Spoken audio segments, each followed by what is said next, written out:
Yo, what's going on, guys? It's Houston Sports Talk back another video day, and today the Houston Texans beat the Tennessee Titans 23-14. I'm happy and upset about this win. I'm going to go over the reasons why I'm happy over this win. Another double-digit win season that I have got to witness as a Texans fan. This is the fourth double-digit win season I've witnessed as a Texans fan. The 2 years in 2018, 2019, and now these last couple years in 2023 and 2024. So that's one reason why I'm glad the Texans won today.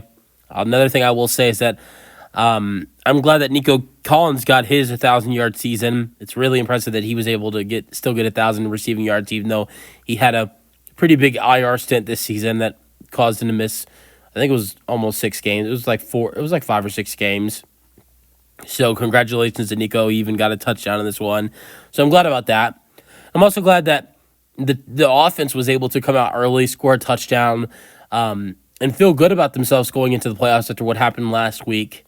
Really need that. And the good thing about the early score is you got to take C.J. Stroud and the starters out of the game, and you didn't have to play them in the game later on because he scored a touchdown. You don't need to keep because the confidence is at a high point for C.J. Stroud after that touchdown drive.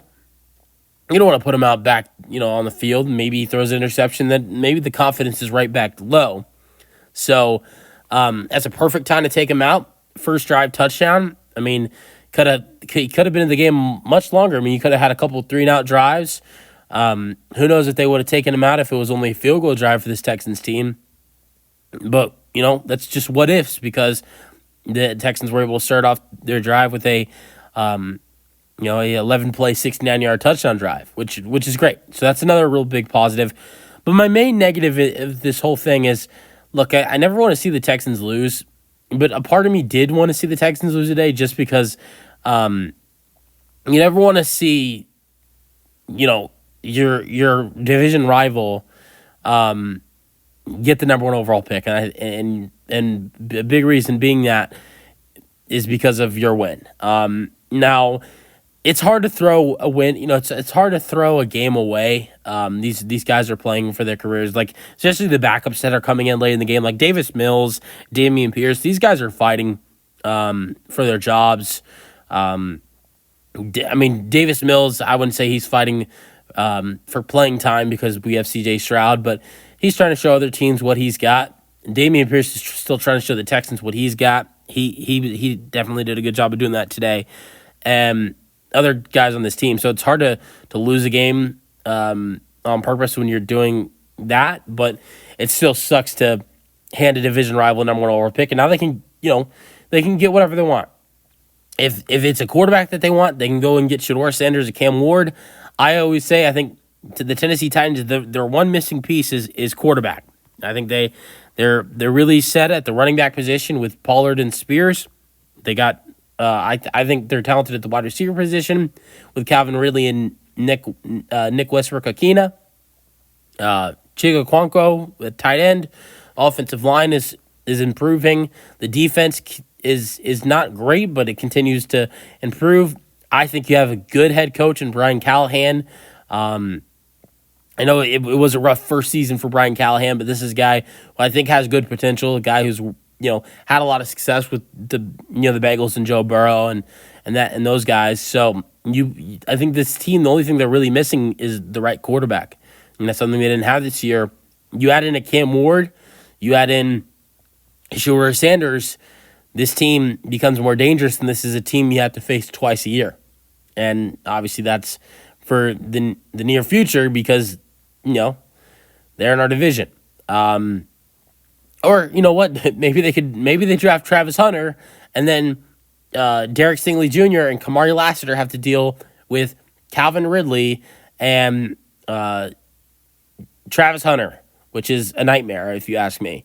But I think most likely they probably will end up drafting a quarterback, which I think makes matchups against the Titans definitely harder. So yeah, but let's move on to this game. 23-14 is the final score. Scoring summary, Nico Collins had a 2-yard touchdown reception from C.J. Stroud to open up this one. And then probably one of the best plays of the season for this Texans team comes in the last game. Dameon Pierce, 92 rushing yard touchdown. I'm not going to say he's better than Joe Mixon because there's no way in hell I would ever say that. But Joe Mixon has not had a play like that this year. Mixon's had some great plays, but that's the best run for this Texans team this year, 92-yard rush. Maybe with the day Dameon Pierce had today, maybe you're more trustworthy with Dameon Pierce if you have to be in a wild card game, whether it's against the Chargers or the Steelers. Right now, the Raiders are winning. Go Raiders, everybody. I want the Texans to face the Steelers. I think that's an easier matchup compared to the Chargers. Matthew Wright then makes a 35-yard field goal to make it 13-3. Kaimi makes a 27-yarder to make it 16-3. And then Matthew Wright with another field goal, 16-6. Derek Barnett with an amazing 36-yard fumble recovery touchdown. It really sealed the deal. Will Levis does throw a 49-yard touchdown pass to Tay Martin, and they get the 2-point conversion to make it 23-14.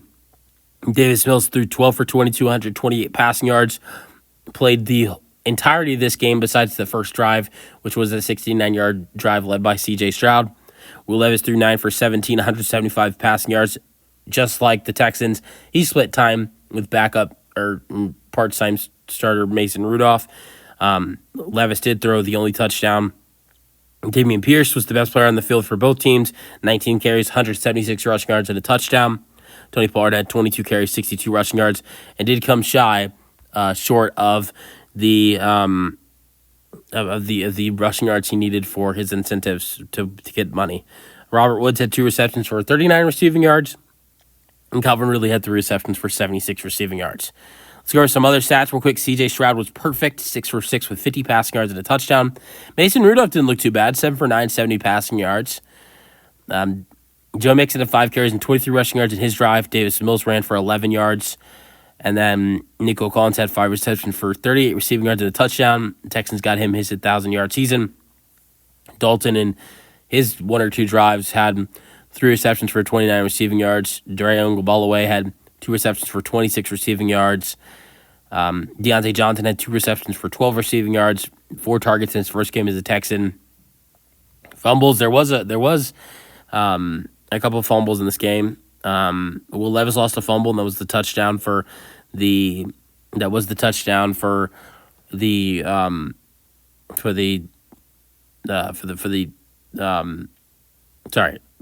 Texans with Derek Barnett, and then Robert Woods lost a fumble that was recovered by Jarvis Brownlee Jr. So yeah, defensive stats: MJ Stewart led the Texans in tackles with 6 tackles. He had 2 tackles for loss. Only 2 sacks for the Texans defense today. 1 for Derek Barnett. It was probably the biggest part of this defense today. And the other sack was for Mario Edwards Jr. And then only 1 sack for Tennessee, and that 1 sack went to Harold Landry III. And no interceptions. There was an almost interception for Kalen Bullock Jr., which would have been his 6th pick of the year. And that got called back. So let me know your thoughts on the Texans' last game of the season, 23-14, in the comment section. And peace out. Go Texans.